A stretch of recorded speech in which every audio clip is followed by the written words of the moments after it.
আসসালামু আলাইকুম দর্শক, আজকে আমি আসছি আপনাদেরকে এই ছোট একটা বাইক দেখতেছেন। এই বাইকটা হয়তো আপনারা ছোট মনিদের জন্য ব্যবহার করে থাকেন। সেক্ষেত্রে অনেক সময় দেখা যায় যে চার্জ হইতেছে না, কিংবা কিছুদিন চালানোর পরে নষ্ট হয়ে গেছে।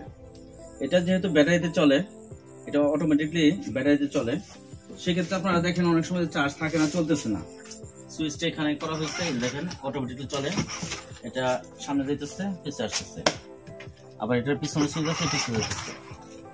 তো অনেক সময় দেখা যায় যে চার্জ না হওয়ার কারণে বাসা বাড়িতে ফেলে রাখেন। তো আমরা এগুলোর সার্ভিস করে থাকি। যদি আপনাদের বাসা বাড়িতে কখনো মনে করেন যে না এরকম হয়ে গেছে, আমাদের কাছে যোগাযোগ করতে পারেন, আমরা মেরামত করে দেব। প্রথমে দেখেন এখানে যেটা লাগানো আছে সেটা হচ্ছে একটা মিটার লাগানো আছে, না লাগাবো এখন। এই যে খুললাম, ভিতরে এর ব্যাটারি থাকে, দেখেন আপনার ব্যাটারিটা দেখেন, এখানে ব্যাটারিটা থাকে। তো ব্যাটারিটা অনেক সময় চার্জ হয় না, যার কারণে চলে না। তো আমরা এটা দেখাবো যে কিভাবে এক্সট্রা চার্জ করতে হয়, এক্সট্রা ভাবে কিভাবে লাইন করতে হয়। এই যে লাইনটা করছি, এটা চার্জের জন্য। আবার এ পাশে ক্ষুদ্র একটা চার্জার আছে, এই যে এখানে একদম ভিতরে এখানে এক্সট্রা লাইন করা হয়েছে, যেটা এখন আমরা ব্যবহার করব, দেখাবো।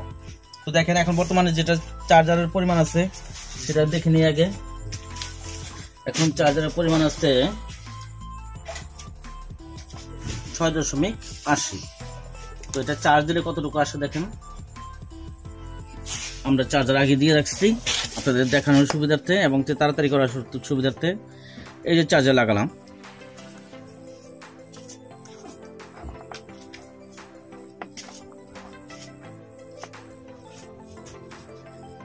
দেখেন চার্জার লাগানোর সাথে সাথে সংখ্যাটা বেড়ে গেছে। সুতরাং এরকম ভাবে আস্তে আস্তে বাড়তেই থাকবে। যদি মনে করেন যে আপনাদের কোনো ছোট সোনামণিদের শুধু বাইক না, বড় ধরনের খেলনা যেগুলো চার্জ দিয়ে চালাতে হয়, সেগুলো যদি কখনো মনে করেন যে না অকেজো হয়ে গেছে, চালানোর অযোগ্য, তো আপনারা আমাদের সাথে যোগাযোগ করতে পারেন। আর আমাদের চ্যানেলটা অবশ্যই সাবস্ক্রাইব করে দেবেন, যাতে ভবিষ্যতে আপনারা আরো ভালো ভালো ভিডিও পান। তো ভালো থাকবেন। আর চার্জের জাতীয় যে কোনো জিনিস মেরামত করতে চাইলে আমাদের সাথে যোগাযোগ করবেন। আসসালামু আলাইকুম।